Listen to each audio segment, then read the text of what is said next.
Hey JT, so good to see you. Thanks for joining us today. Where are you right now? I'm in the Marigny, so I'm about a mile downriver from the French Quarter. Oh, And okay. I'm joining you from my studio that I built starting in 2015. Oh, wow. You So built it yourself?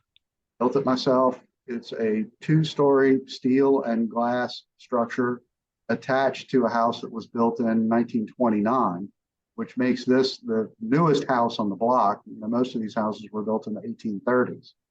Oh, wow. So this podcast is about what moves us. It's about forever motoring. So first question I like to ask is, what's a moment in your life that you remember being moved, something that moved you? Can take that wherever you want. I mean, riding a motorcycle that I built at Bonneville in 2004 was a really big deal. I bet. Uh, that could be the last memory that I explore as I pass, and that would be a good one. Can you tell And me that, a little more about that? What for uh, people who don't know Bonneville, maybe you can just give like a one sentence kind of intro to the Salt Flats. Just yeah, the visuals of it, it's such a special place. Bonneville Bonneville is it's a very solitary kind of experience, and it's very inward and not very outward. Uh, That's a if good way to say it. if road racing is abstract and all over the place, it's kind of like a William de Kooning painting. There's a Mm. lot going on. Bonneville is like color field painting. It's like a Mark Rothko, and it forces you to go more inward. And Bonneville is the last bastion of world class amateur racing. It's a place where where a guy who has a passion and comes up with an idea can work in his garage and be the best in the world in that particular class. That's one of the reasons why it's so special. Is that uh, it's inclusive as opposed to exclusive racing. Great way to describe it. So I guess before you rode your own bike there, which is quite a dream come true, you'd already watched many a race there or followed it. So And I've gone back several times, and unfortunately, the climate change has impacted that area quite a bit because you're racing on a natural surface. You're not racing on a man-made surface, so it's really prone to climate change. And there have been a few good meets fairly recently, but they're getting fewer and fewer uh, really good meets where the salt that you're actually racing on is uh, is nice and firm. So the salt is going away. The salt is getting thinner and it's mushier, and it isn't what it used to be. And yet there's still guys out there setting records. yeah, Um, would but be such a it's sad not like loss to lose that bike. it's not like a happy thing. Racing at Bonneville is one of the hardest things I have ever done. I It's bet. like it's like racing in the middle of nowhere. It's like racing. You're setting up a Bedouin camp in the middle of this super hostile environment and expected to do everything that you would normally do, like with a pit and power outlet and all the things that road racing has. Yeah, it's a little bit insane, but it has that quality, right? It's almost like a dreamish kind of setting. And how did it feel to actually be riding on that salt flat? I mean, were you just totally present in the moment, or were you having these kind of like, oh my God, Uh, I'm actually on my bike on the at that salt flats? at that meet, I was not the I was not the racer, right? So Right. I just rode the bike back to the pit from the end of a race, but that was enough. Still, yeah. Wasn't I was crew chief, so my job isn't to go out there and race; it's to take care of the machine. And interestingly, my father was there, Oh, wow. and it was a time that I was able to really connect with my dad in a very special way, and that's partly to do with your father-son relationships are really weird. Indeed.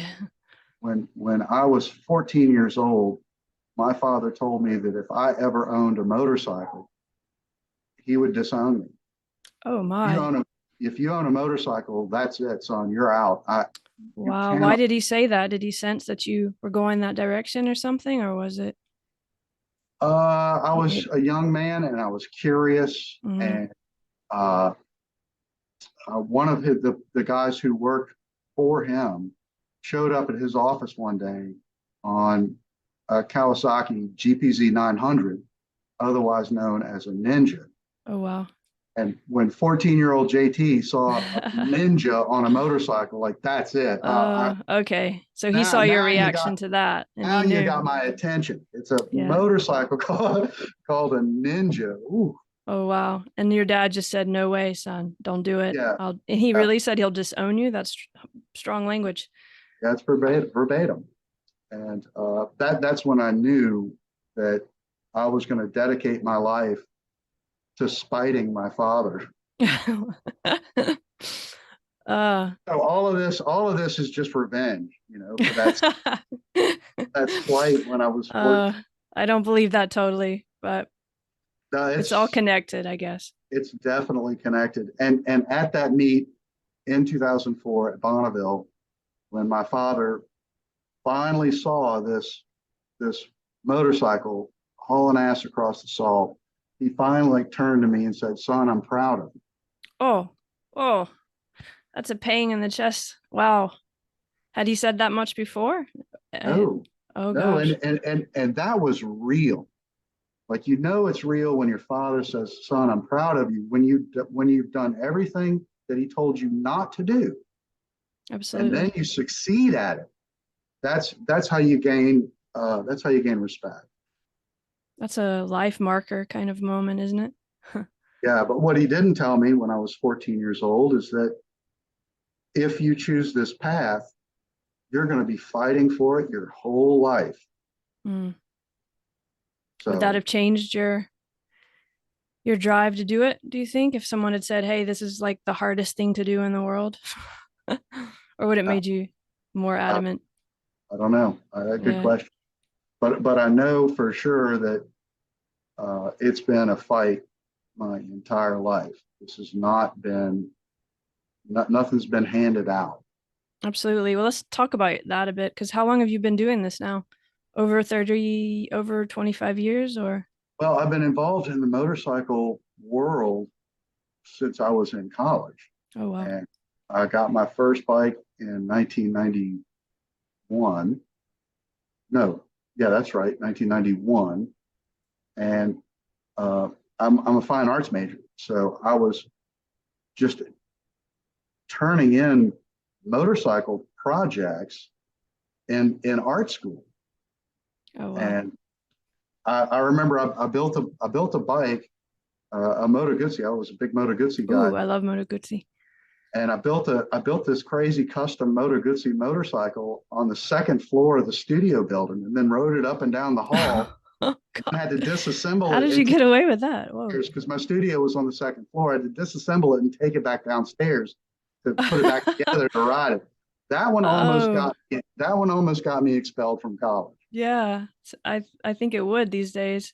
But how cool that you could take a Moto Guzzi apart and put it back together at that age. Like, what?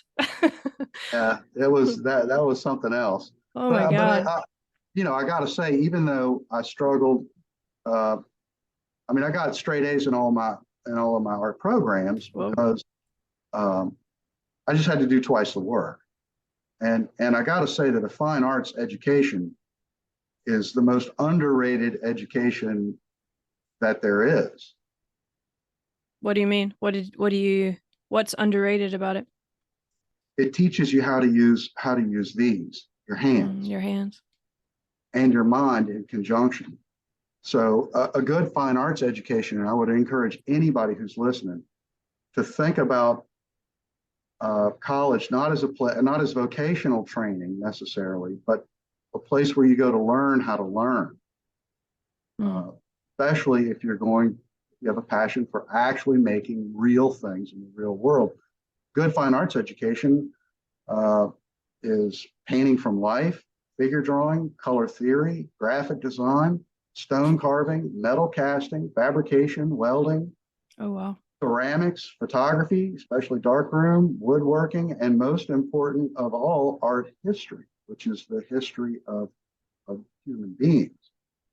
So all of those things, I got this intense training in all of these different fields, and to some extent, I use them all of that stuff I use on a daily basis. Is that still true that welding and these kind of craft things I think of as more craft based to relate it to the hands? Like, I maybe I'm just a little bit naive here, but I thought fine arts you didn't actually have to get into all this craft based Well, it depends work. on the school, right? Okay. It depends on the professors, and good art programs come and go. They're not really based on a curricula. They're based on the people who are actually doing the work of corralling all these kids Mm-hmm. and showing them how to do this stuff. So I got real lucky. The school that I went to, just at the time I was there, Where were and you? all this, I was at Louisiana Tech, Oh, wow. and at Yeah, the tech time, schools are good for this, I think. well, no, it's forget that it's a technical school. What I'm talking Okay. about is Maybe I'm thinking in hardcore. Europe here. I'm talking hardcore fine arts education. Hmm. And if the school is good, all the things that I just listed, you'll have to do. Man, they worked us to death. It was not easy. A lot of work. I love this idea Actually, though if of the connection between critical thinking and using your hands because those two skills, yeah, I mean, as you were saying, that's being able to sort of think critically about things, but also to use your hands to make things. well, That's such a especially if my professors are looking at this kid who's doing all this crazy motorcycle stuff and going, what is this kid doing? They didn't understand that what I probably should have been done is dumped into some kind of automotive design program. some kind of But fabrication thing. I got to tell you, the kids that I've encountered that come out of automotive design, they don't really have much of an education on how to actually make stuff. hmm Which it You know, feels so it good to know becomes how to make things. It's so sad not that's to the learn. when you talk about technical training, right? hmm Like a job based on a career path. That's what those design schools do is they teach you how to draw cars that can't be made. hmm That and in the motorcycle world, and there's you can't hide stuff, right? You can't hide your lack of technical knowledge Yeah, because literally. You can see everything.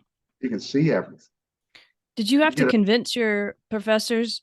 I mean, did you literally have to kind of talk them into letting you do this motorcycle work as art? no, no, Okay. there was no convincing them. I just had to do twice the work. What does that mean though? What do you mean you had to do twice the So work? I would turn in a motorcycle project at 400 level classes, which is kind of independent study, hmm would turn in projects and receive a failing grade. So then have to go back and do the sculpture work, the non, Oh, the I see. So you were doing right. both. You weren't, I you was were doing doing both. both. Okay. I was doing industrial design and fine art at the Oh same time, gosh. Whoa. receiving, Yeah, receiving okay. failing grades for the industrial design. Okay, I get it.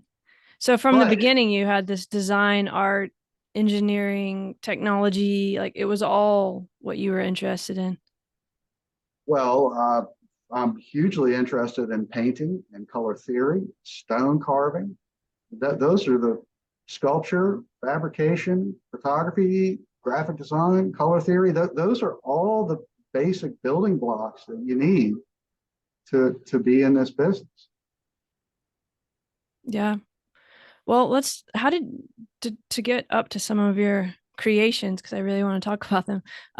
How did you end up meeting Matt and getting, when did you see your first Confederate and what were you thinking about and doing at that time? I guess you were out of art school and like, How did all this kind of come together? Well, I got this job, kind of a job. I was a I the big magazine back in the day. You remember print magazine was this publication called Iron Horse Magazine, Ooh, and it was published in New York. And the editor was a man named David Snow, who's a largely forgotten figure in the world of custom motorcycles. David Snow really kind of created the whole DIY backyard hardcore chopper scene. wow, Like, really? yeah, the Jesse James was featured in Iron Horse magazine. His first feature was in Iron Horse. Billy Lane, Indian Larry, like all those guys, those TV guys, they were all featured in Iron Horse magazine first Wow, gotta before find it him. kind of blew up. It used to be a real underground scene. And David Snow was responsible for creating that scene. And I just loved it. And the magazine was it was funny. You never read an issue of Iron Horse magazine without laughing out loud because David Snow has such a keen wit. Mm-hmm. Like really the last of the warrior poets. Anyway, So you're uh, working with them or what? well, I reached out to David Snow and said, I'm this kid. I love the motorcycles. Can I write for Iron Horse magazine? He says, if it's good, I'll publish it. Okay. He was the first person to ever listen to what this young, weird kid had to say about motorcycles. So anyway, that led me to a lot of interesting things, going around and taking pictures of motorcycles and talking to the guys and having these interesting conversations. And in 1995, I went to this motorcycle show to cover it for Iron Horse magazine in Baton Rouge. Oh, cool. And at that show, I saw one of the most amazing motorcycles I have ever seen in my life. It was a Confederate. And we kind of take it for granted today. But in 1995, there was nothing like that out there. It was the very first hardcore, badass street muscle bike that featured a big honking V-twin engine. It was all And about that V-twin, wasn't it? Or it can you was just so describe it a little bit? Like when it you was first just saw it? it was just so far ahead of its time. Subsequently, a lot of guys have done this and try to put them into production, uh, they'll always be second best to that original Confederate because it actually had a lot of engineering involved in making these things. So I was blown away by the aesthetic and by the engineering and by the overall gestalt of this machine. And I talked to the guy who was there standing around the bike. I'm like, what even is this? This is amazing. And it turns out that was Matt Chambers. And he was Wow. just as weird then as he is now. He's like exactly the same Yeah, great. That's good to hear. person. Did um, so you hit a it few off years, immediately or? well, later on, I called him and told him I was coming to Daytona and wanted to do a full test ride for the magazine, and we did that. But I never forgot that bike that he had with him. The early bikes that were built in Baton Rouge on Christian Street. Mm-hmm. Those to me have the most resonance. So there's real early machines. And a few years back, one popped up. A guy in Lafayette had bought one off the West Coast, Oh, wow. and he's a friend of mine.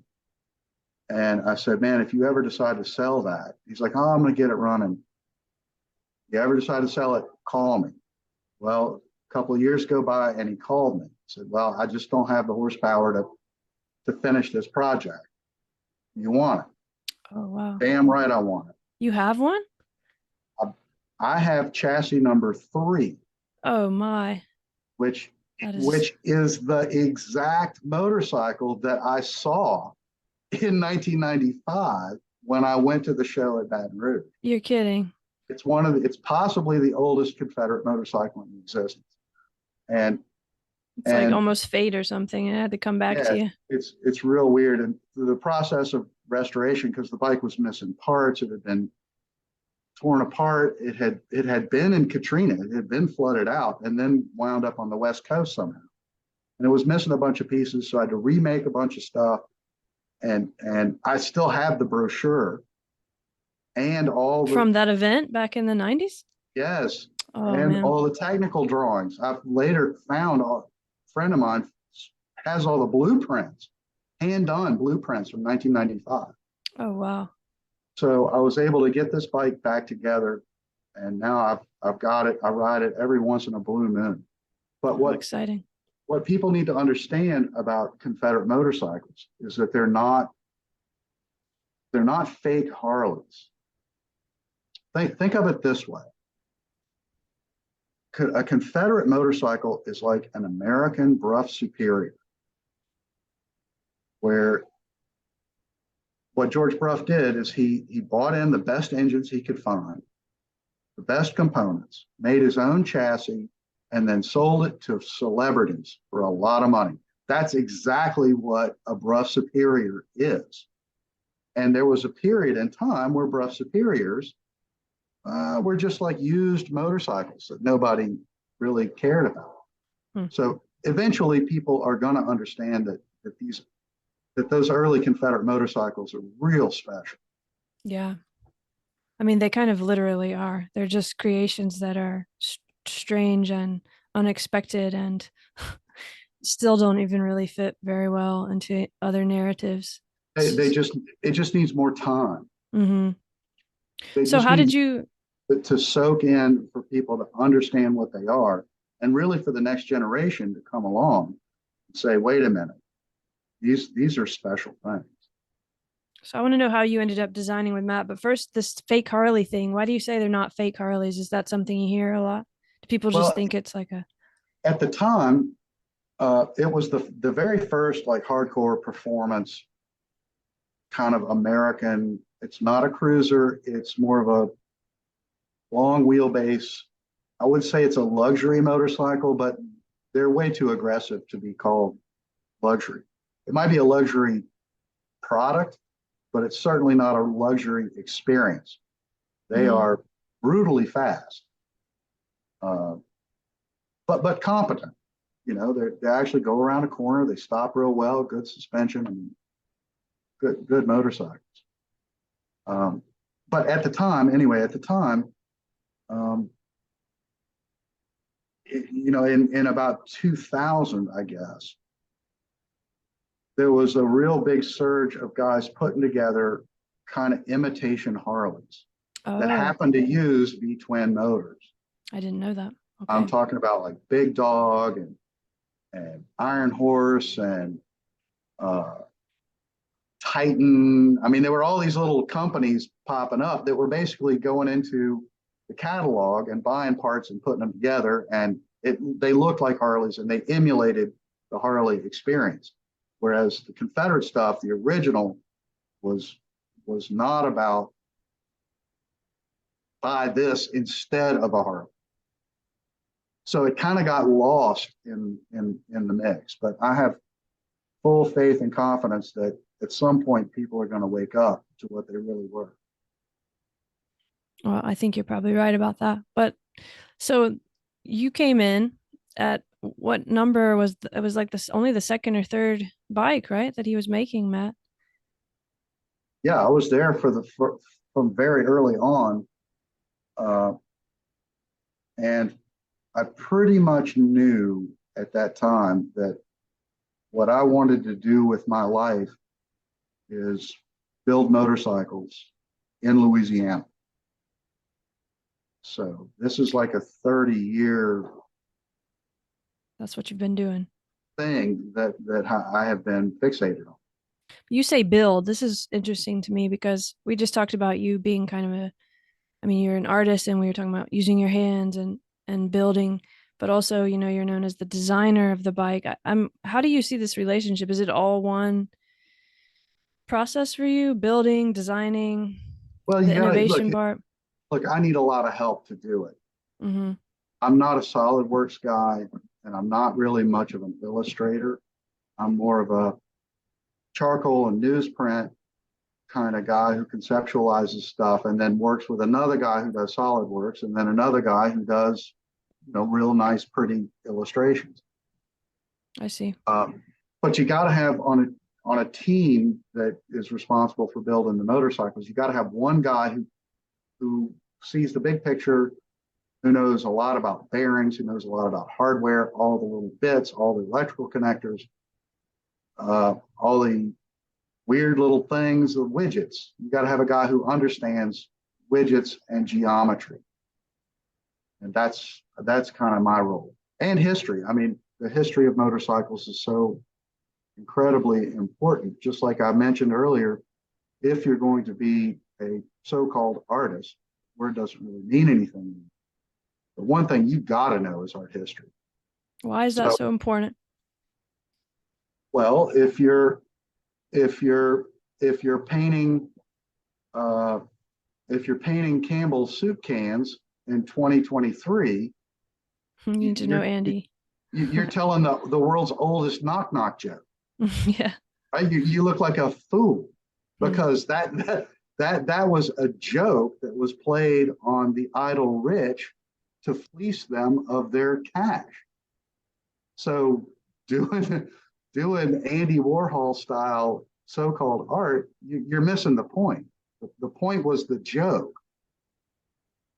So you see this more as a historical, continuous kind of process that you're part of. I mean, even this collaboration that you have to have in order to make the bike seems like part of that too.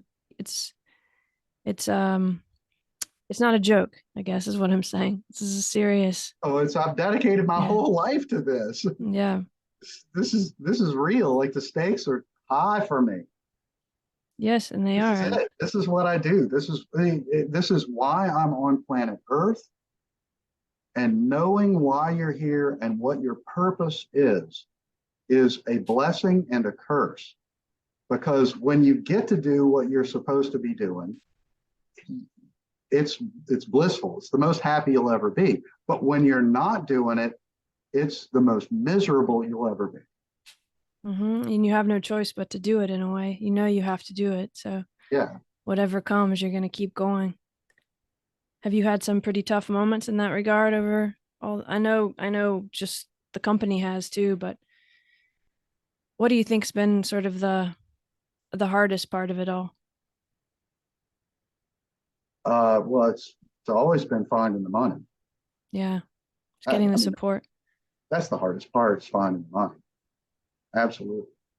And being undercapitalized is something that I know really well. I've been rubbing two sticks together to make a motorcycle for the past 30 years. Yeah.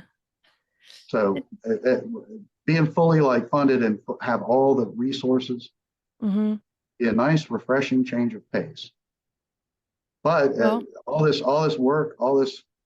work in the trenches is good preparation for that moment. Yeah, and you'll definitely do it from the right place and it'll be worth it. And it's a completely different success than a minute ago I said it's not a joke. And of course it's not a joke, but I do think a lot of people go into, well, first of all, as you know, most motorcycle companies don't last very long, but there are different reasons for going into these kind of endeavors or starting up something. And it can be money or it can be just, wanting to look cool or something. But when you do it from this place that you described, which is you kind of have to do it, like you've just gotten clear about what you want and now you're going to go for it. I think eventually the success does come, but it can be a long road. But when it does come, I mean, in a way, there's a lot of success that comes before this big success where you don't have to worry about money, for example. Well, define success. Say that again. Define success. Yeah, I guess that's, as I'm talking, I'm realizing it because I think it's already a success, isn't it? To be doing what you want to do and to have that clarity and to get up every day and work towards that. In a way, that's more important than the monetary success. But profit and money are an outcome. That's not a goal.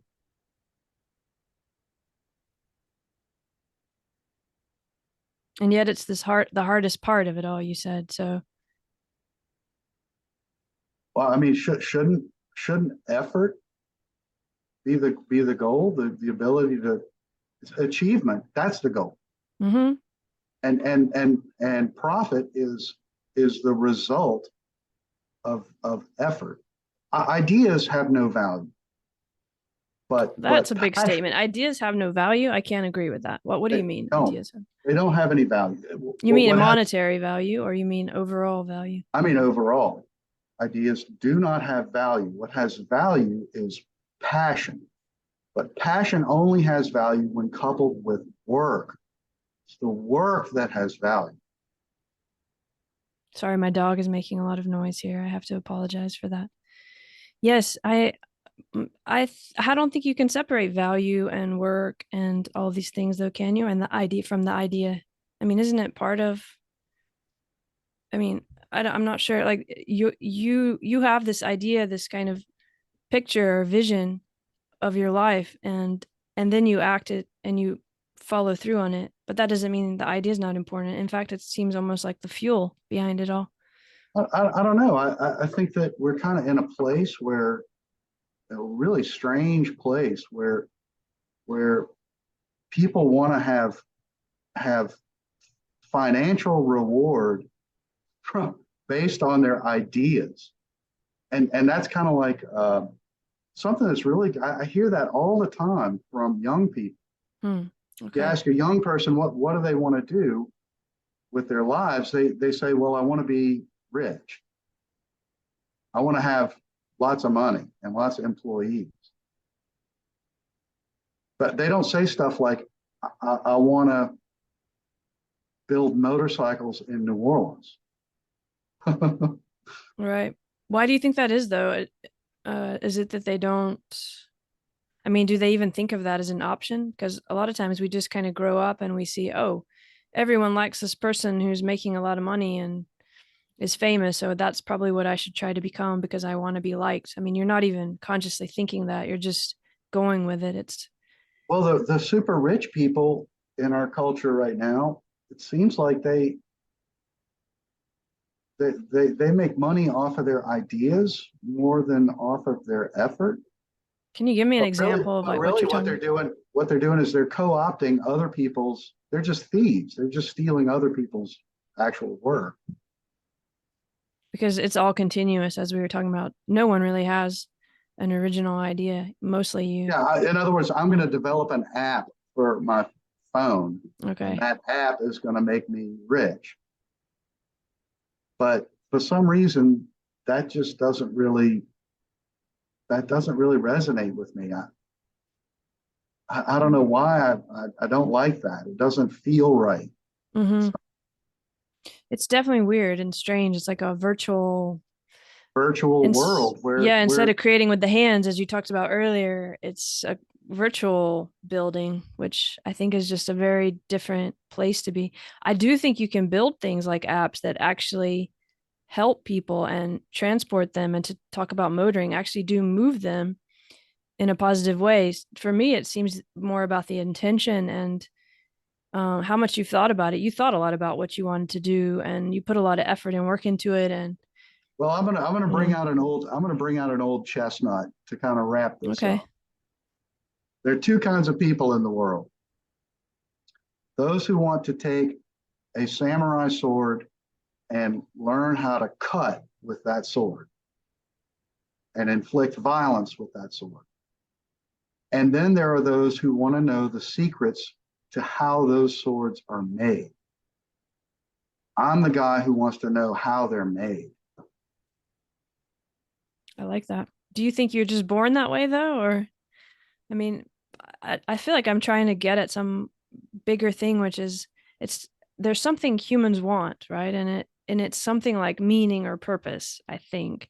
And kind of hear what you're saying is that you feel like a lot of young people have gotten confused and think the meaning and purpose is the money or the creating something that everyone knows about, not necessarily like the act of the creation itself.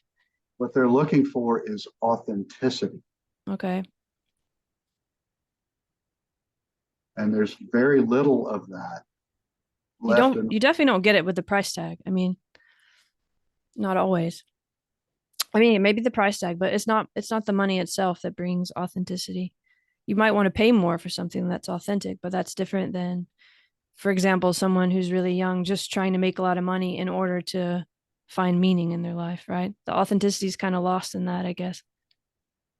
Yeah, well, man, it's really depressing. The more young people I talk to, the more young people tell me that they don't want a motorcycle. I don't know if they know what a motorcycle is though, especially not an LEV. Their parents tell them that they're not allowed to have a motorcycle, Like your dad and did. and they accept that. Like there's no rebellion there. There's no rebellion has lost its value. There's value just in being a rebel, but you Yeah, wouldn't know it. You wouldn't know it talking to your average millennial. I think that that seems like the rebellion is more about escape or getting drunk or doing drugs or something like this, maybe, rather than Or being social, pursuing something being like, yeah, having the the addiction of being social. yeah, that's true. There's this also this element of clicks and follows and likes and this literal kind of physical addiction to technology that's very different than this experience of riding the motorcycle and the motorcycle sort of being an extension of you in that way. Yeah, or being a hermit. That's not a very popular. What? That's not a very popular thing these days. Is like being a recluse and just doing Yeah. your work in your own way, and not Yeah. shouting out and making a big deal about it. Just Just doing it. yeah. Look, just leave me alone so I can do what I want to do. That's what real rebellion means to me. Well, there's something complicated here. Maybe we can talk about it a little bit because I'm thinking about Hunter S. Thompson, for example, who Matt and I had a little talk about him in the podcast, but and this idea of the edge and edge work and like the only people who know the edge are the ones who've gone over it.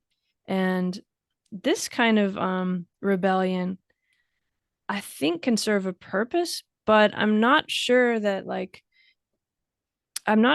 that's where the meaning is either. You know, maybe it can wake you up and make you try to find meaning in a different way. But are you saying that you think this rebellion itself, like just in a Hunter S. Thompson kind of way, where you just go to extremes just to feel alive, that there's some meaning in that, and that's kind of the only way? Because yeah, Hunter S. Thompson was a writer last time I checked. he was a rider, but he rode motorcycles a lot, as you know, and he Yeah, well, was with rode with Hell's Angels, and he wrote about riding motorcycles.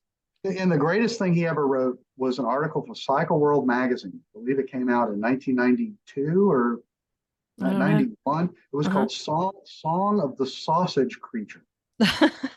And it's one of the Oh well. greatest pieces of writing about motorcycling I've ever read. Oh wow, I gotta look at that. I've never read it. Why Oh, is it so great? it's just, he was a wordsmith He was. and putting all of his crazy stuff. He was also a personality. He was a celebrity, and I think he enjoyed being a celebrity. But at the end of the day, the guy was a damn good writer. Yeah. That was his passion. That was his craft, and he was good at it. I think all the other stuff that he did was kind of like, it's kind of Ziggy Stardust. What does that mean? I know Ziggy Stardust, but what are you saying? It was just the Well, David Bowie had a personality, a character they invented called hmm Ziggy Stardust. so But Hunter but S. he was Thompson also had Hunter happened S. to be a Thompson. good musician, right? So the Ziggy hmm Stardust character at some point, David Bowie put on the shelf and then reverted back to just being David Bowie. But You I know, think there's something deeper here that I'm trying to get at. I think, yeah. interestingly, uh, Michael Jackson taught me how to moonwalk. What? What Yeah, kind of, it's got me thinking are you about it. serious? Yeah, I'm In serious. person, or are you talking about listening to Michael So let Jackson? me let me tell you the story. It's pretty good. Okay. So after Formula One in 2006, I got invited. It was in the Middle East, and I got invited to go. There was this real intimate party. There were only maybe 30 people there at this small party after the race. The guy who won the race, Michael Schumacher, was at this party. Oh wow. Gosh. And Michael Jackson showed up. And Michael Jackson asked me, he found out I was from New Orleans, and this was right after Katrina. And he's like, man, can I talk to you about, what's going on in your city? I'm like, of course, man. We sat down, we talked for a couple of hours. Wow. JT, man, that's quite something. Yeah, well, here's the thing. Michael Jackson, like his whole weird persona, like that was all makeup. His weird, scratchy, high voice, that was all put on. So that was Michael Jackson playing a character, just like David Bowie played Ziggy Stardust. The only difference is that Michael Jackson never could take that character off and put that character on the show. His voice wasn't high and squeaky. It was about like my voice, not super deep, not high pitch. And he was like just this nice, cool guy. So, I ran through the whole thing about what was happening in New Orleans, and we were sitting there hanging out, and the DJ, there was a little dance floor that they had set up. The DJ played "Don't Stop Till You Get Enough" by Michael Jackson. And I said, Michael, would you mind giving me a couple of lessons about how to moonwalk? And he's like, of course. So I'm on this dance floor with Michael Jackson and Michael Schumacher, the greatest Formula One driver of all time. Oh, yeah. Learning how to moonwalk to "Don't Stop Till You Get Enough" by Michael Jackson with Michael Jackson. That is crazy. It's almost unbelievable. Look, this motorcycle thing, this motorcycle business is so crazy. What it brings into your life. You wouldn't believe the interesting people that float around you when you're selling super high-end motorcycles. Well, I know a bunch of people liked your first bike. Was it your second that you made for Confederate, the Wraith? Was that the second one that you designed? Yeah, the G2 Hellcat was, I took the bike. You just redid it all, right? More or less the same chassis. I mean, everything changed, but more or less the same powertrain, and just kind of refreshed it, shortened it up, made it a little more proportionate, sorted out some of the ergonomic issues of the earlier bikes, and then unfortunately put a big old tire on the back of it because that was kind of the style at the time. You regret that? Yeah, it's one of my big regrets is kind of going with fashion instead of engineering and putting that big tire on. I mean, it looks pretty cool, I gotta say, but did you not want to do it, but you did it because you thought it's what you should do? Or did you want it at the time? I to be honest with you, I just didn't know enough. Yeah, you're really young. Just I was really young. I just didn't really know enough. But the bike had some interesting stuff going on. I mean, that's the world's first motorcycle. On the first bike that I really did from the ground up has an exhaust through the swing arm, which no one had done before and no one's done since. Yeah, you have quite some innovations with the swing arm. Yeah, the little Emmy that's sitting in my shop right now, right behind me. Yeah, for those who don't know, your Zoom video is of you in the shop. So, and what is this Emmy behind you? I'm definitely intrigued by it. So a good friend of mine went to Mecum auction this year, and he knew how crazy I was for this little German motorcycle that was made post-war. And he bought one and brought it over to my shop for me to study and really analyze. I'm doing a series of sketches on it. It's built by Norbert Riedel. Okay, it looked like an NSU or something to me at first. Who's Norbert? I'm a huge fan of NSU as well. That was led by Albert Roeder, was the head of design for NSU, and I've had an NSU 250. An NSU 250 Max was actually the last motorcycle to win a Grand Prix that was based on a street motorcycle. Oh, so I'm a huge. There's something about this post-war German austerity that Mm-hmm. really caused a rebirth of wonderful design and How does that fresh. Emmy fit in with that? Well, when Norbert Riedel went to design this motorcycle, the entire chassis is based on one set, one schedule of tubing. So the It swing looks like arm, one line. Yeah. the chassis, the front end, it's all built out of the same piece of tube. Oh, wow. And the engine is actually bolted to the swing arm and swings kind of like a scooter almost on the other side of the swing arm pivot. It's kind of hard to describe, but Mm-hmm. the bottom line is it's it's minimalism. It's minimalistic in its bill of materials. It's a wonderfully beautiful, successful design. As a motorcycle, it's not very good. But as a piece of industrial design, it's just glorious. How do those two things go together? Is that often the case that you tweak the Well, you design and you mess up well the? you got to have a little bit of cognitive dissonance when it comes to weird motorcycles. So you can have a motorcycle that's horrible and still love it at the same time. My daily ride is a 1977 AMF era Harley Davidson shovelhead electric line A shovelhead, really? in brown. Oh, I mean, if what? you look, What kind of choice was that? if you poll 8 out of 10 hardcore motorcycle people and ask them what's the worst motorcycle ever built, 8 out of 10 are going to say it's an AMF era Harley Davidson. And if you ask them what's the ugliest bike ever made, they'll say, well, it's an AMF era Harley Davidson in brown. I was about to say, in what color? Would definitely, yeah. Yeah, I love it. It's Okay. so much fun. Well, And, I want to get to this form function thing because I think you actually made a success with the Curtis one, right? Where you actually made a bike a bit like that Emmy behind you in terms of the beauty of the design, but that actually also works as a motorcycle. But before we get to the LEVs, we got to talk a little bit about the ICs. And I brought up the Wraith a little bit ago because so many interesting, famous, kind of whatever you want to call crazy personalities liked it. What was that experience like for you? First, maybe for those who don't know, new generation, like you could just say a little bit about that bike and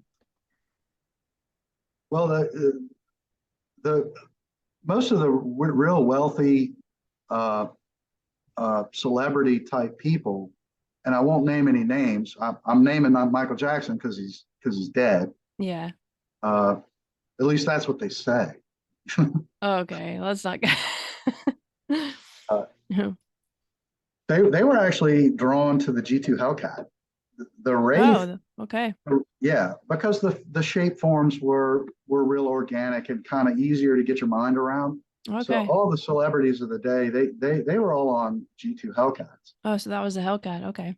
The Wraith is a little too out there. It's one just came up for auction recently, and it's interesting to see people say how much they love that bike. And at the time, in 2004, when it really came out, people were horrified. People were angry about Okay. that. Uh, Huh. it wasn't just I don't like it. It was I hate you for making it. It's too. It's horrible. We hate it. It It was was a like lot of sensory hate. overload, like the Tchaikovsky or what's the one of the big composers who had this kind of crazy dissonant now to us it doesn't sound dissonant at all, Stravinsky. but yeah, right, exactly. Stravinsky. It's like a bit too much for people to handle, so Yeah, they have to riot. yeah. Well, Stravinsky's Rites of Stravinsky, Spring. exactly. Rites of When Spring, yeah. Great. when it came Mm-hmm. out, people were like pulling their hair out at the Mm-hmm. theater. Like, this is terrible. We get us out of here. We hate Mm-hmm. you. But like I said, one just came up. A Wraith came up for auction recently, and all the comments were like, "Oh my God, this is like the coolest motorcycle I've ever seen." You know, it was like 20 years ago. Like Yeah, maybe that's what kind of what I've heard because I feel like there's a lot of what's up positive with stuff. that? Mm-hmm. Why is it 20 years later people start to get it? That's Yeah. And that's really not good design, technically speaking. Good design, you don't want to have a 20-year lag. You want to have like a 3-year lag. So when it comes out, it's challenging. But I think this speaks to this thing I'm trying to get at too with you, because there's this like art, for example, often this happens, as we just talked about with the Stravinsky, that something is ahead of its time, and it's just people can't handle it because it's just like too different from what they're used to. It's like exploding kind of their sensory statistical regularities. That happens often in art, that then 20 years later it's like the cool thing that everyone takes for granted, or it's become just commonplace because like now everyone knows it or uses it. So motorcycles aren't usually like that, because in the way that you're talking, right, it should work pretty immediately, right, to be a success. But that's kind of this weird thing with you. It's art too, you know. It's not just Oh, look, a machine. there's a great quote by Charles Eames. You know who that is? Yeah, for designer. Charles Charles and Ray Eames. They're actually a couple, and Mm-hmm. they both deserve credit. Typically, Ray doesn't get the credit that she deserves. They did But Powers of 10 too, right? Or they, yeah. the quote from Charles Eames is, and I'll paraphrase, it is that the label artist isn't something that you would ever place upon yourself. It's it's a term that other people may choose to refer you to as, Hmm. but you would never introduce yourself as an artist. Like I would never go up to Oh, somebody, okay. hey, I'm JT, I'm an artist. It's kind of like saying, hey, I'm JT, I'm a genius. Nice to meet you. Because that Uh, word is just so the loaded. word Yeah. is so dirty. It's been so corrupted and co-opted, and now everybody's Mm-hmm. an artist, and it doesn't mean anything anymore. But it does. It does. But I see what you're saying. It's hard to call I'm not sure yourself it that. does. I mean, I would never call myself an artist. But Yeah, painters it's paint. weird how we can't call ourselves these things. Yeah, Yeah. painters paint. Sculptors sculpt. Artists promote themselves shamelessly, and they use that term. And, and Is they that a use that. Picasso quote? And they use that's my quote. They use that term to cover up all of their bad behavior. Not take responsibility for the actions. I think that goes a little to this Hunter S. Thompson thing too. Of, I mean, he was a writer, but it was also, I don't know. There's some other, like, I feel like there's something a lot of people are seeking in all these different professions and things that is common. And there's also this um danger kind of also going to this place that you're describing now by this word artist, where you're just, I don't know, you're not doing it for the right reasons, or you're just a bit lost trying to escape or please someone, or I don't know. I'm a motorcycle guy. That's enough for me. I'm totally happy with You that. don't need to be called an artist or a designer, but people need words like that for you. But it does kind of go across these lines, which maybe that's actually the better definition of a real artist. But of course, you can't say that for yourself. But anyway, okay. So how many ICEs did have you owned, or not owned? We'll talk about that later. I know you've owned a lot. How many have you designed or helped build, or whatever we want to say, been part of since this early I days? I, I average since uh, 1991. I've averaged about 3 to 4 motorcycles a year, Oh my gosh. and those aren't just objects that I buy. I mean, those are things that all the motorcycles that I've owned, I've serviced and studied, sometimes modified, unfortunately, sometimes modified badly, which I usually regret. Oh, And but mainly um, objects that I've cared for, and being a good caretaker for these objects is hugely important to me. So so I love it that you answered that question that way, because I meant more like with Confederate or with a company that you've, built. But you see all the bikes that you've ever owned or that have ever come into your life as sort of part of this, yeah, Part part of the of education. I the, mean, look, the to be a good chef, you have to know a lot about food, which means you got to taste all different kinds of food from all over the world and understand how it's prepared. That's what a good chef does. Good chef doesn't say, I know how to make my grandma's gumbo, the end. so I you got to do know live how to and make breathe motorcycles to I be do know good. how to make my grandmother's gumbo. I make the best gumbo in the world, but I don't call myself a chef. Hmm. So knowing everything that there is to know about motorcycles that you can in a lifetime means you have to buy a bunch of weird bikes and take them apart and put them back together and tune them and modify them and make them better if you can. I mean, that's the first rule Mm-hmm. of ownership, of being a good caretaker, is do no harm. So that's the rule that I use with all of this crazy motorcycles that I've owned throughout the year. Have you learned a lot from messing up and failing sometimes too, though, when you try to modify them or when you just in general trying to Yeah, design it? damn right. I mean, Yeah, and that's also a teacher, I guess. yeah, I've taken apart and put back together literally hundreds of motorcycles. I love that. I would love to be able to do that, or a car or something. Well, I'm a mechanic too, Hmm. so I've run a shop where I fixed motorcycles for a living. And that I, informs your design, I guess, right? I, Obviously. I still do that from time to time.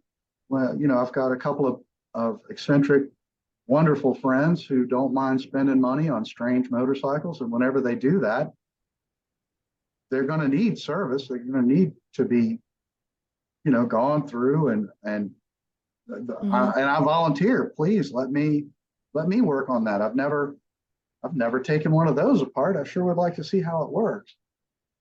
The Norton Rotary is one of my most Yeah. successful recommissions. I took a Norton Rotary and got it back to working again. What an Oof. awesome motorcycle. What a How much challenge. time did that take? It took me a couple of months to figure it Yeah. out, to get my mind around how it worked. It's so different. Is it? Yeah, I got a buddy with a Hesketh. I don't even know what a Heska is. I'm sorry to say. it, it was horrible. Yeah, that motorcycle, I felt like I got sexually assaulted Oh when I gosh. pushed that bike finally out of my shop. Was Got there the job just done. is it like the logic of it or something as you start to do you kind of figure out the code of it as you start to take Yeah, it apart? The Hesketh is so weird, man. The engine runs backwards, so it doesn't Oh run God. the right way, but it has the camshaft running in a different direction from the direction of the Oh, motor. I already have a So headache. like Try to figuring out think the about that. timing of it, like how do you time this thing? Like, am I Yeah. advancing the timing or am I retarding the timing? Okay. Hey, wait a minute. Let's not talk about that. It hurts me. Okay, but so are these all ICEs, internal combustion engines? Is that Yeah, kind of what we're talking about? So you've made a big shift, right, to this designing the LEV. What can you tell me a little bit about how that came about and how you, I mean, what has your do you have you always been open to LEVs? no, I never have. And Okay. if you had asked me 5 years ago, what do you think about electric motorcycles? I would say, well, I'm not really that interested in them. Hmm. And as it turns out, I was right, because the electric motorcycles that are out there running around aren't really, in my mind, designed from the first principles to really be an electric motorcycle. Can you tell me So, what you mean by first principles? well, Are you talking about minimalism and things like this? Or look, let's not get on the bandwagon to talk about how EVs are the greatest thing in the world and are going to save the planet. They come with their own, just like everything else, they come with their own difficulties and problems, and It's not like this panacea. No, electricity is not free. We forget this. It's batteries are Yeah, also consuming resources, but yeah, and the electricity in many parts of the world comes from, combustion, from burning natural gas or coal. coal Oh, and stuff still, yeah.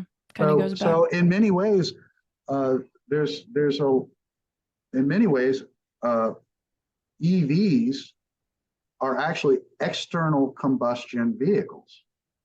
Oh, I've never heard that before. What do you mean? Because the combustion happens elsewhere and then is It still happens. It just doesn't mm, happen internally. It happens externally. hmm. Is that always the case though? No, Trying to, not always the yeah, case. It's but it very can nuanced. be. Hmm. But isn't that an interesting thought experiment? That It's is, yeah, you it's not definitely an internal combustion engine. It's an external combustion vehicle. right. I think the argument I've heard when I've tried to broach the subject with other people, mostly in the car world, yeah, who want to say, yeah, electric is the answer to everything, is which it is I mean, it is a good thing, is that we need it all, right? We can't just have the internal combustion engine, and it can also help us maybe modify that, and it's different sources of energy, right? That somehow this is kind of a positive. Well, but that's all virtue signaling. The one thing that they're not talking about is the resources that are consumed in the making of the vehicle. Uh, if you want to build, if you want to build clean vehicles that are actually clean, Mm-hmm. whether they're internal combustion or electric or EV, the key is to make them so that they never get thrown away. Okay, that's a good point. That's definitely not what's happening. Yeah, which means that that is bad for the environment. Look, if your EV, which doesn't produce any emissions, is pretty much guaranteed to be in the landfill in 10 years, you have failed in your mission to be sustainable. Mm-hmm. It's You get an planned F. obsolescence kind of thing that's been going on for how long now? You've Forever, I done guess. you've done harm, haven't helped anything. You have hurt the world by making disposable vehicles. So why do we do it? Just to make money? Money. Yeah. Do you think people are really thinking about it and at the top and as consumers that there's another choice maybe to make something that will last? Or is that even a choice? I know it is now with the Curtis one. We'll get to that, but has that been a choice? Yes, of course. Um, my Bentley, I drive a Bentley. Uh, Mm-hmm. Talk about irony. I design electric vehicles for a living, and I Drive a drive, not Bentley. daily, of course, but once in a blue moon, I drive a vehicle that has the worst fuel economy of any passenger vehicle made in the modern age. It gets 9 miles to the gallon. Which Bentley are we talking about? This I must have be an a '08. I have an '08 Azure, sort of the okay. last of the handmade, truly English handmade cars. Wow. That's that series of Bentley Azure and Arnages, '07, '08, and '09 are Wow. really the last real Bentley slash Rolls Royce cars. Uh-huh. That's Um, that's but here's the historic. thing. Let's say I drive my Bentley 1,000 miles a year, which is about what I'm averaging. Mm-hmm. That's a lot, That actually. car will never be thrown away. It will always retain value. It will always be special. It will always have somebody to come along and say, you know what? That one's not going to the scrapyard. I'm And going to why save is that. that? Is that because of the way it was built or because of, I mean, is this a kind of luxury in a sense that it was built to last, or is it the story of the car or Well, it's all of the above. mm, Quality construction, quality of materials, the passion that went in, that it took to make the thing. At 400, the car retailed in '08 for over $400,000. And they lost money on every one they made. oof, but it lasts. That's a great story. Yeah. It's a great story. It is a And great it's story and it's still here. yeah. Um, So do you think that an LEV has more potential of being sustainable in this way, lasting than an Ours does. IC? Ours does. Okay, but the ones before didn't. So what's different about the Curtis One, which is an LEV, a light electric But vehicle? it's materials, it's passion, it's quality of construction, it's beauty of design. You've got an individual, small group of people who are working on this project. They all have stories that will be told eventually. Yeah. Um, There's some so amazing innovations in this bike. I mean, it there looks are, amazing. I just can't. I just love the way it looks. But also, you know, there will you never be look a at day, every little part, and it's just you get more excited because it's like every little part is beautiful. and there will never be a day when one of these motorcycles will be thrown away. Are they expensive? Radically so. But it's not because we don't want to make inexpensive motorcycles. It just costs what it costs because our team is so small. It's a small team. Everyone's very focused and cares about what they're doing, but you also use pretty expensive materials, right? I mean, it's like Damn right. Everything carbon on the fiber, bike. titanium. Yeah, there's no. I mean, there are a handful, but the vast majority of these parts are all made specifically for this motorcycle. And can you talk about how, like this? I've heard you talk before about this idea of minimalism because what's something that's special about this bike, and I don't know if there are other bikes like this, I'd like to know, is that most of the parts have more than one function. Every part has a function, except I think there might be one kind of ornamental piece. I'm not sure. And then a lot of those parts are doing different things. So, I mean, this to me is really a new idea that you can have like, what is it, like 70% of the parts are reused in different ways or something. Can you tell me a little bit about how this came about and what, if I've just got it right, what I just said? Well, it's about approaching the word minimalism not as an applique of styling. Minimalism is about the bill of materials on the motorcycle and respect for materials. Just because you can do something doesn't mean that you should. Thinking very long and carefully about tool paths and how these parts are actually going to get made and how much waste is going to be made from the making of the individual parts is all something that really fed in to the design of the bike. Um, uh, when you see the motorcycle, you have something that most people don't really get at first blush is that the front suspension members and the rear suspension members are the exact same parts. So So if you look, the if you shaft look, is, or yeah. look, if you look at the four blades, it's a girder front end. You look at the Mm-hmm. individual blades, and then you look at the rear of the motorcycle. The blades in the rear are exactly the same as the ones in the front. It's part number one, quantity four. Oh, Now, huh. the problem is because these parts are bilaterally symmetrical, which means that they can be used not just fore and aft, but port and starboard, is Mm. that when you make a design change on a part, those parts particularly, it doesn't happen in one place, that change. It doesn't happen in four places. It happens in 8 places because the parts are bilaterally symmetrical. And so what is that giving to the bike or to the what's I mean, It's never been that. Look, this has never been done before. yeah. No one's ever designed a motorcycle and said, okay, instead of designing a swing arm and designing and then buying in some fork tubes, Mm-hmm.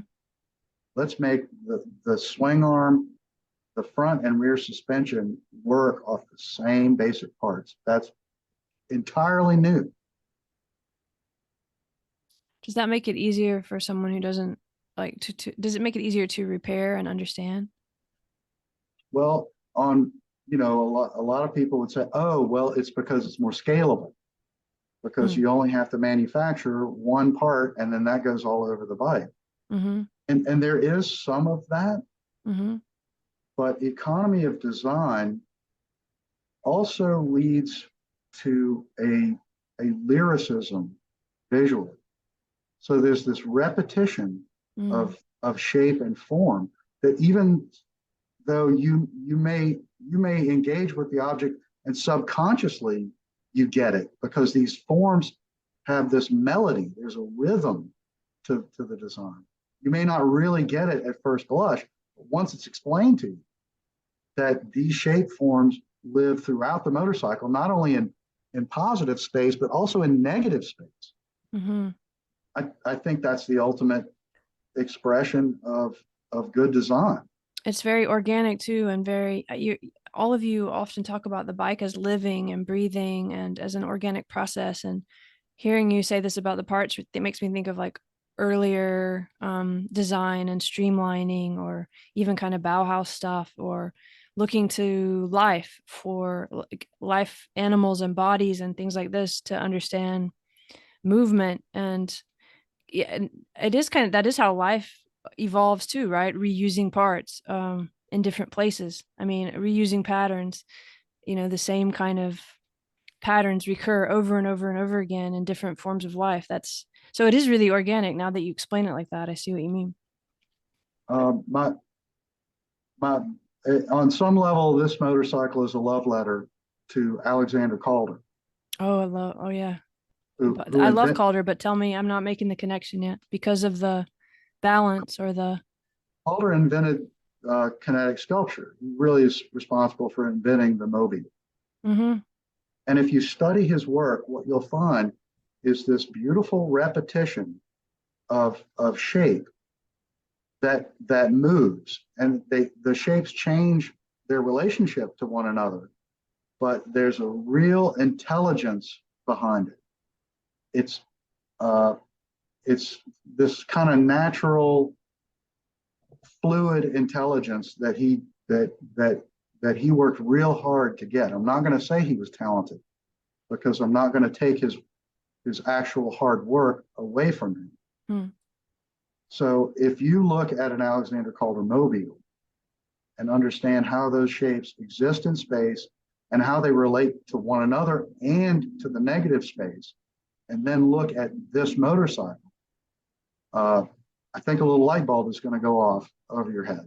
I love it that you say that because, and this is just a side note that might not make any sense to anyone, but I have to say it because last year there was an Alexander Calder exhibit here in Berlin where I am, and I went to it, of course, and it sort of struck me there looking at all the mobiles that this was a better form to think about scientific evolution or the way that different species kind of change and move about than any other model I've seen in science, which I know that makes probably no sense to anyone, but it's exactly what you were just expressing. I think this like this balance and reusing of parts, but this very organic patterning that happens. So I love it that that's connected to the motorcycle. I hadn't heard you say that it's a love letter to him before. Had you thought about that as you were creating it, or you just noticed after the fact? Yes, of course. If you look at the Wraith, that's another very Calder-esque design Huh. exercise. I was wondering. I wanted to ask you if your ICEs had similar minimalist ideas. Tell me how you connect those, because that it's like Well, connecting a buffalo to a I don't know. It seems very look, they're divergent. entirely they're they're they're they're very similar and entirely different exercises, and it's really not something that I can talk about without showing. Okay, we'll just try to. What I do, like this is a really weird format Hmm. for me because I'm not a talker. Yeah, you're doing good though. I mean, you're explaining. I'm a visual guy. Well, people can go look at the Wraith, go Google it right now, and then look at the Curtis one. And I guess you would have to actually be standing there and point and show how it's connected. But I guess with the Wraith, for example, are you reusing stylistic patterns or parts, or do you No, mean? it's all based on a hieroglyph that Oh really wow.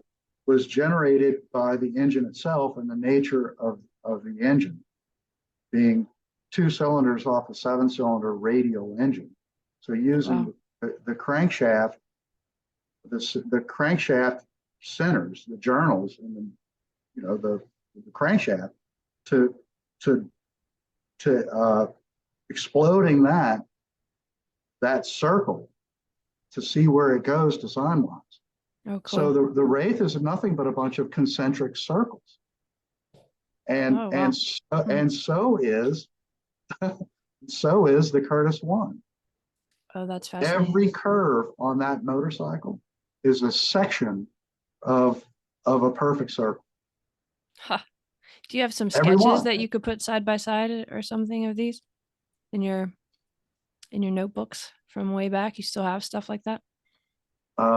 Yeah, of course. Yeah, But maybe we can again, put I some mean, on the blog. come to my studio and I'll bust out the newsprint and I definitely charcoal will. to Maybe we could show put you them on all the about. blog. I want to Just talk. again, Yeah. just to be sure that everybody gets this. Every curve on the Wraith and on the Curtis One is a section of a circle. I don't know what that reminds me of, but Gaudí maybe or something. The architect who only had curves, never had a sharp corner. You ever been to have you been to the Sagrada La Familia In yet? Barcelona? Yeah. Yeah. Mm-hmm. Is that also connected somehow? That building terrifies me. Oh, wow. It's I've never heard it, someone say it terrifies them. it's Tell me why. it's so wonderful and so beautiful and so terrifying at the same time. It's Maybe you can the describe it just a little bit. It's there's no corner, there's no edge to this. To me, it's like a fairy tale dreamscape kind of organic plant like, I don't know what it is, but it's overwhelming mhm. in its beauty, and sometimes things can be overwhelmingly beautiful. Yeah, we hope. Now, there's a great quote. There's a great quote by Ettore Bugatti, and the quote is, "There is nothing that is too beautiful, nothing that is too expensive."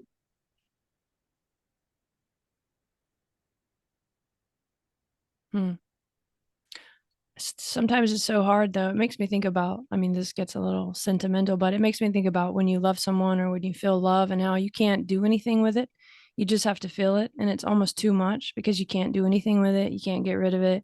You can't actually show it even. I mean, there's no way you're just kind of stuck with it, right?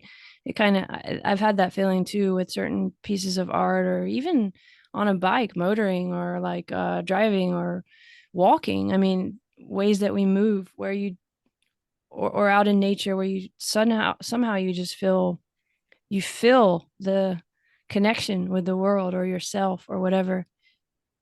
Or there's this kind of, maybe like when you see Gaudi and you think, yes, like I've been trying to express that, or that expresses something I need expressed. It's almost painful. I've been real lucky in my career in that I've had I've had two people who have looked at a bike that I've made and been in my presence and cried. That's something. Yeah, I know that feeling. So, and I get it. I mean, It's the highest compliment I've ever been paid. yeah, well, I mean, those are the moments to kind of go back to the beginning, this meaning, you can never really put that in words, but those are And moments we live for in a way. You just when feel I'm standing connected. when I'm standing in the presence of El Greco's Laocoon, which is at the Met, I cry every time. Every time. Wow. And you don't even need to, you can't explain that. I mean, it's almost bigger. I don't know. We're not, we can't see everything that's going on in those moments. I mean, uh, yeah, there's some Velasquez stuff that gets me. Wanda La Pareja at the Met, that gets me choked up pretty good. And Calder too. I mean, Mm-hmm. uh, we've got we've got an El Greco and a Calder here in New Orleans at the New Orleans Museum of Art. Oh, And when I really want to feel something, I'll go visit my friends over there at the museum. Yeah, I have pieces like this too. Yeah, it's not about me, so I won't go into it, but I know what you mean. But what do you think is happening in that space? Like, is it even, I mean, should we even not talk about it? But it does have something to do, I think, with getting out of the way in this minimal sense. Like something is happening where everything fits and everything flows. And I don't know, it Well, feels like a bit like a puzzle piece is coming together. You can feel like that on a motorcycle too, or you well, know, it's about beauty, what is right? beauty? What happened to all the beautiful motorcycles? Where did they go? I don't know. Why don't people make beautiful motorcycles anymore? I think that's what I, That's a great yeah, question. I don't have an answer for you, because it but became not the priority. The beauty wasn't the priority. The beauty was, I mean, it was about, I think that's why I brought up Thompson, although I'm making a cliche of it, but it was about the whatever, the having some kind of explosion between your legs that you're riding and having this kind of crazy experience. Or it was about, it became about sports or racing or going fast or the speed, or I'm not sure. The beauty, maybe beauty was thought of as like this form versus function, or whatever. The bike isn't about being beautiful. It's almost, you shouldn't, that's not the goal. If it happens, it's great, but it's not the goal. well, why not? I mean, why not learn to walk and chew bubble gum at the same time? Yeah, why not? I guess that's part of the trick, right? The blindness that we kind of forgot about. But it's also what does connect this world of art and the machine and technology, and in this way I was trying to explore earlier that you do. Like the Well, the objects that machines, matter do that. machines, especially motorcycles, are really the highest form of art, and they're the highest form because the stakes are so high. You mean like because your life is literally on the line? Yeah, so that's why I don't paint anymore. I do once in a while. I'm not really a practicing sculptor, Mm, um, because it's so subjective that you could look at a stone carving that I've done and you could think it's the greatest, most beautiful piece of stone carving in the world, or you could think that it's horrible and you don't like it. But at the end of the day, that piece of stone carving is not going to get anybody killed. So it's an entirely subjective realm. Motorcycles have this added spiciness of objective reality, and if you get it wrong, people get hurt. yeah. I think that's just glorious. That's so much fun. Why do you say that's glorious? Because it makes you so like you just can't escape the responsibility. It really, it's like brings you Because right to the present moment. I guess you have to be yeah, awake. because the stakes are so high. Hmm. That's high stakes poker versus a game of checkers. This makes me think of the Edge again, which makes me think of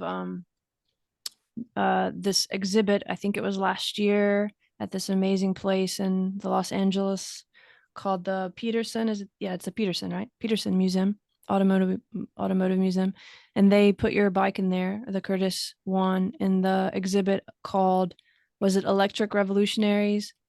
That's it. Um, Design at the Edge. Do I have that right? Yeah.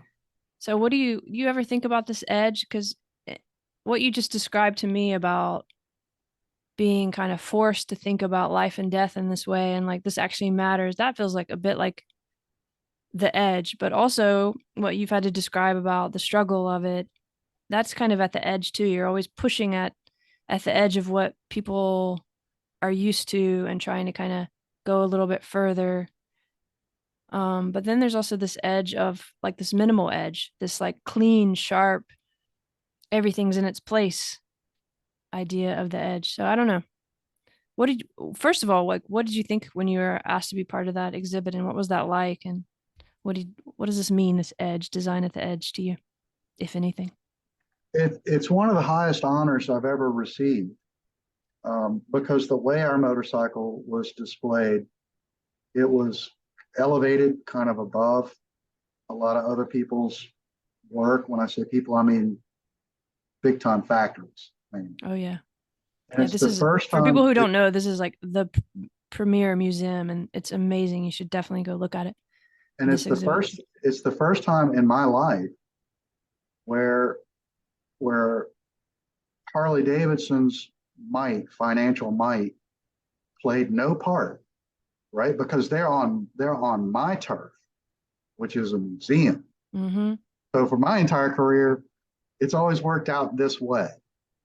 There's some kind of show, Mm-hmm. motorcycle event or whatever, and there's a huge semi truck, tractor trailer with a live band and free food and test rides. And, uh, here, we'll sign you up right now. And, a Mm-hmm. big show. Mm-hmm. That's Harley.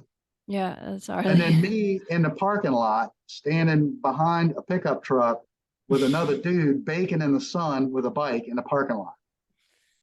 Almost like you have an artwork there or something like, Yeah, it's just like, yeah. you know, Come see the sculpture. Come see the so, Calder yeah, mobile.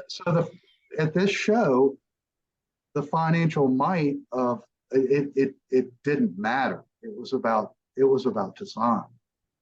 And in that realm, that's where I can compete. And as I And heard it, it was really considered kind of the most beautiful design there by a lot of people. well, I, that's for them to decide. but I'm sure you heard that, right? People all probably said that to you too. Uh, I, I I tend not to hear that. I don't Okay. really want to hear that. Okay. I want to stay frosty. Yeah, good. Okay. Never mind. But let's get back. Like, what did it mean to you standing there? I guess your dad didn't get to come to that one, or did he? No, no, No. he's passed on. Oh, I'm sorry to hear that. But I think that's a moment, right? But it was a huge honor, and finally I got. Uh, it was like being able to compete in on my terms. I mean, you hear how I talk. I mean, it's all of this kind of highfalutin, artsy fartsy bullshit. I don't think it's bullshit, But but it's not Harley stuff that's usually. actually the way I think. So hmm Yeah, well, it kind of makes me think of how you were talking about Matt's first bike and people finally kind of discovering what it all really means. And there's something like that happening too with the way people understand design, even when it comes to motorcycles. And I think this LEV switch is part of that too. There's a different level of attention and awareness that in general and across different kinds of motoring is coming into play, whether it's why we're motoring or how we're motoring or what it's doing to one another, or just like these things we've been talking about actually mattering for the experience. And I guess we have to kind of wrap it up now. And pretty soon, though, I could talk to you forever about these things actually, but I do want to talk about this experience of actually being on the bike on the LAV, the Curtis one, in this context and how it's different from being on an ICE. And I think maybe the way to talk about that is this kind of idea of attention and what's changed. Not that one experience needs to be better than the other, but it is a little bit like that Harley rally that you described versus being in the museum, isn't it? Or is it? when I ride, I'm in validation right now. So my job right now is to ride the motorcycles, get a lot of mileage on them, figure out where we can improve. Mm-hmm. And so I'm riding this bike around quite a bit here in the city, and I'll be riding down the in the French Quarter, down Decatur Street, and people are going nuts. People are yelling at me. What is that? Like their hair's on fire. Like Wow. what am I even looking at? Now this Mm-hmm. might have been happening the whole time, but I could never hear it.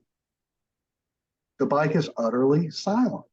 Wow. That's uh, It's a you got totally me new. there. I wasn't expecting that. You mean, yes, Yeah, they can because actually hear because there's you not can this crazy hear noise people's and throttle you, and you can exhaust hear and people's reaction hmm in real time, wow. and I could never do that before. Fascinating. That is fascinating. It's a there's yeah, do you feel like you have a different experience with the everything around you and the bike when you're not worrying about the clutch and, just trying to kind of keep everything. Look at it's to say that it's better than having a clutch and having a throttle and having control over the noise and the power. To say that it's better, I can't honestly say it's better because Mm-hmm. I love motorcycles in all shapes and forms. Mm-hmm. Yeah, I'm It's glad you said diff- that. I don't think it's about being better. It's it's a different different. kind of experience, isn't it? Yeah, it's a new experience and it's delightful. Yeah. I I love it because it's so different. Mm-hmm. But And different kind of so people here's might so enjoy so that experience. so conceptually, here's where most EV companies are coming from. They're saying we're gonna replace the internal combustion engine car. That's what Tesla's whole MO is. We're Mm. going to make a car that replaces other cars. That's not what this is. This is a rethink. This is a do-over. Instead of just trying to replace the internal combustion engine motorcycle, it's a whole new way of motoring. It's not an adaptation. So most internal combustion engine, most electric motorcycles, I could conceivably take that electric power plant out and put Mm-hmm. in an internal combustion engine, a little twin cylinder made in Korea engine. So the thought experiment is if I took one of the other electric motorcycles and put a little vertical twin engine in that chassis, could you make a case for its existence? How do you answer that? No. The only advantage that they have is that it is an EV. That's their whole that that's why they're in existence. They're trying to replace. So if a Tesla had, I don't know, an LS motor in it, somebody took a Tesla and put an LS motor in it, Mm-hmm. could you make a case for the existence of that car? No, it has to be an EV. Maybe not from that point, but I don't know. I think there's something about shifting to electric, just the shift itself. And as we were talking about Yeah, earlier, okay. knowing there's a lot of Look, other reasons I all could right, make a look, case I, for it, let me say. I get the shift to move into EV, Or but to at just some point, opening the space, right? There's okay, different ways. but when does the novelty of that wear off? I don't know because I'd say we're there. yeah, if it's not about something larger, if it's just about that, like electric, as if you just have to just give up ICEs and go electric only. Yeah, maybe I would agree with you. But if it's about opening the space and having a bigger dialogue about the kind of things you were talking about in terms of actual real sustainability, like how can maybe this form is easier to create this kind of uh, object that can last forever in a way, because the Curtis one is made to do that, right? And we didn't even talk about the The, hex, but you, you you, can, all the innovations are towards you, that. you can actually see where the battery pack is bolted onto the motorcycle. Like it is designed to be dis to be removed. Right. And it can be modified as batteries become modified, which is, yeah. It actually gets better with age. Mm-hmm. I mean, that's a real shift, right? If people in both ICEs and LAVs and all other kinds of forms of motoring actually tried to create things like that could last and that could adapt and that could change and evolve while still remaining consistently the object. That's a different way to think about motoring, but it Well, doesn't have why? to be Well, just electric. well, why aren't they? Because I guess right now we don't think that that's profitable, right? It's not. It could be, and I think hopefully it doesn't. We aren't forced to have to do that. That we decide to do that, but forced by some environmental thing. But I guess it's just the inertia is towards uh consumption, planned obsolescence, where you need the customer to buy something every year or whatever. And obviously that model is failing in a lot of ways. So I don't know, how does this model become it, I sexy and profitable? I think you have to change what profit means, right? And maybe the way we've been talking about profit isn't about how much money you make every year. It's about what you're providing overall to this kind of larger process. And you need to be rewarded for that, and you need to be able to find motivation for that. Those are the kind of problems I see. What Well, do you think? I think it's the pioneers are always the ones that get the arrows in the back. But they're also the ones everyone remembers often too. But it doesn't have to be that way. I mean, you can maybe it's time to change that paradigm a bit too, where people that are actually pushing at the edge and the bounds in ways that are real and for reasons that are authentic in the way we discussed, that actually could be rewarded as well. Not when they're dead and gone, but now. Well, either way, if Still I'm gonna do around, it. if I'm around to see it, well, that's great. But if I'm not, uh, I'll still be here. So I don't have, you're pretty much at peace with like you I know don't what you're have, going to be doing for the rest of your life, really, right? I don't have any kids, but I got a lot of children. Yeah, reproduction is not only about kids, you know. we we create and share our selves and our lives in all kinds of ways, and it matters. So I guess in that way we're back to this idea of forever motoring, right? So these things will kind of continue and they'll influence others, and that is a way of forever motoring too. So it's the only path that I can see towards immortality. It's the only way I can figure out how to live forever. I can't think Mm-hmm. of any other way.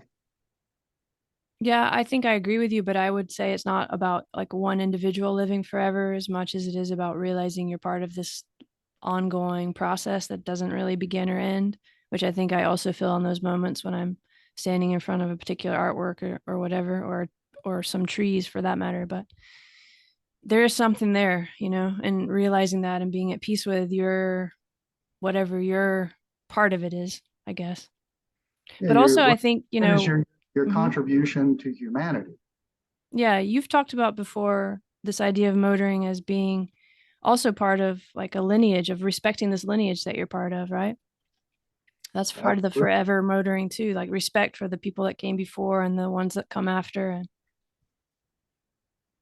Yeah, well, Carlo Guzzi. I've never met the man. I'm great friends with him. Um, I like that. I feel like that about a lot of authors. William Henderson. All those wonderful American inline four cylinders that I'm so crazy about. So, there's no way I could ever meet him, but I sure do know him. Hmm. You're even part of the same family if you draw Yeah. the circle in a certain way. Yeah, I like that. Well, let's wrap it up with Let's leave that. it on that. Yeah, let's leave it on that. Thanks, JT. It's been really good to talk to you. Hope you have a great day there. All You right. win the Well, Emmy. I'm sorry for wearing you out with all my bullshit. You definitely didn't. That was wonderful. I really enjoyed every moment of it, Yeah, me honestly. too. All right. Cool. Yeah.